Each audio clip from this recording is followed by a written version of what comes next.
everybody, my name is Sarah. Welcome back. Today I wanted to try a new product that I found when I was at Michael's searching for something totally different. It is the Cricut Infusible ink. So this is supposed to be something that you can use instead of the vinyl. Vinyl basically is the heat transfers that you can put on fabric so that you can cut out a design, iron it on, and then it's kind of like a printed shirt, but it's done with vinyl. It's just not the same as screen printing. Screen printing is always the best in my mind, but screen printing is more tedious, takes a longer time, requires more setup. So this is really quick and easy to do. But they have this new thing, which is infusible ink, and it's supposed to be more like when you have actual ink in the fabric. It says that it will not work with incompatible base materials.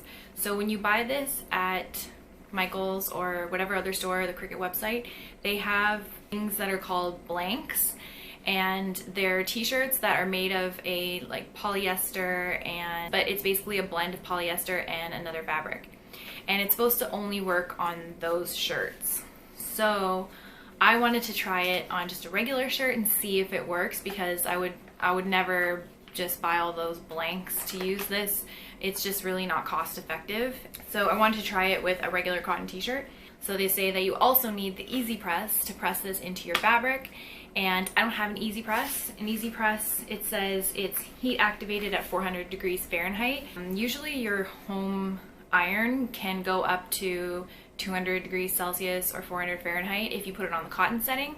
So I want to try it with that because I don't have an easy press. So basically I want to see if this works as a replacement for this, using the same materials of fabric and the same heat press. If it doesn't, then this is just not something I would consider using, because I don't want to have to buy all that extra equipment. They come in different patterns as well as solids. And I bought this pattern because I thought this paint splatter thing was cool. So when you take it out of the box, it comes in this black plastic bag. And these are the rolls. They're kind of like more of like a paper texture, actually. They're very matte, and it's kind of like cardstock. So on the back, it's like this. It's like a shiny material. And apparently it's supposed to be easier to weed as well.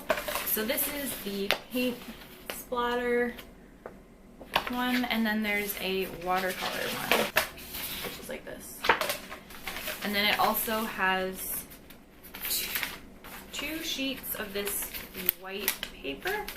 I'm going to show you the difference between the vinyl and the infusible ink. With the vinyl, I'm going to do it on this white t-shirt, and so for the infusible ink, I want to use an old t-shirt I have, because it may not work, because it says it requires the blanks, so I don't want to waste a brand new shirt just in case. So I have a pajama shirt that I wear, and I'm just going to do it on the back because the back is blank. This is the front, and funny story, I actually had no idea who this picture was of when I bought this until my sister saw it, and then she knew. She was like, oh, it's Beyonce. I have my infusible ink sheet on my mat, and you'll notice I have ink face up, which is different than the vinyl, and I'm using the setting that is existing in the design space right now.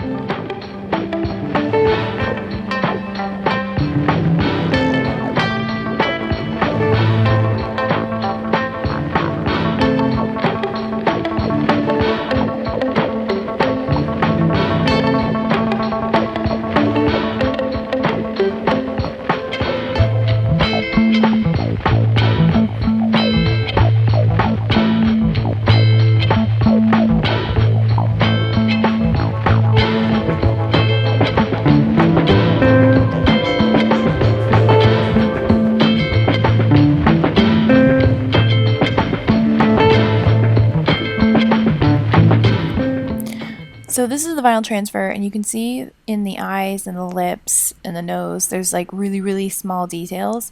And just from this weeding, I think that would be really tough with the cardstock.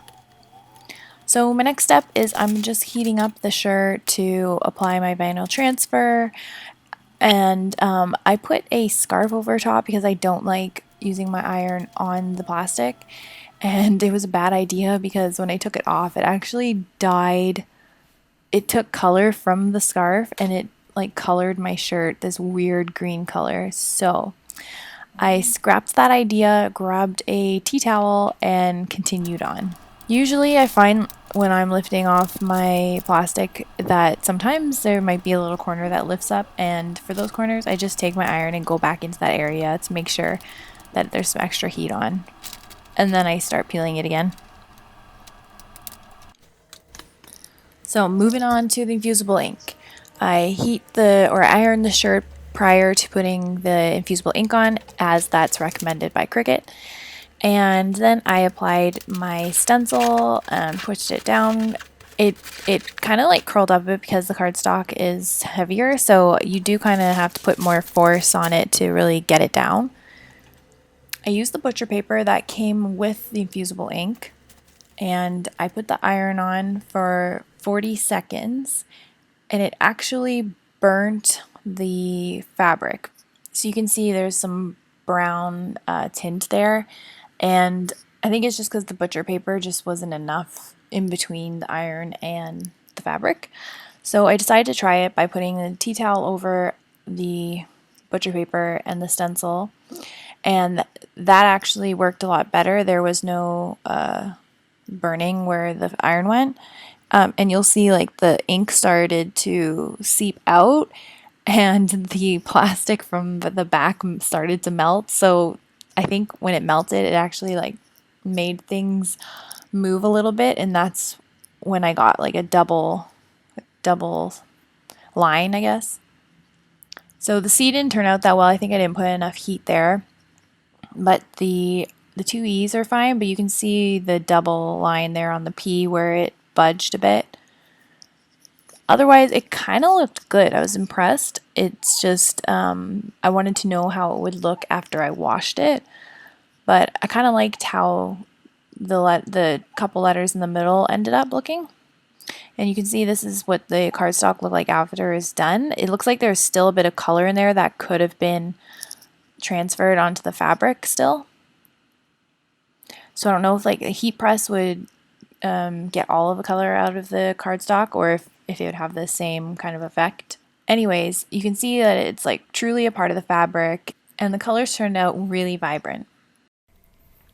Hey everyone, so it's the next day and I wanted to give you my thoughts on the infusible ink versus the vinyl heat transfer and what the pros and cons are. I did put the infusible ink through a wash test using my 100% cotton shirt, and it did wash out quite a bit. As you can see here, the C is almost gone and the P is not too bad, but it's still kind of washed out. The rest is alright though. So one of the big cons I find with the infusible ink is that it is kind of tied with some other Cricut products. So you have the heat press, and then you also have the Cricut blanks. I think you could probably replace the Cricut blanks with another shirt, because the reason why you want to buy the Cricut blanks is because it is a polyester blend, and apparently that type of material works better with this type of process.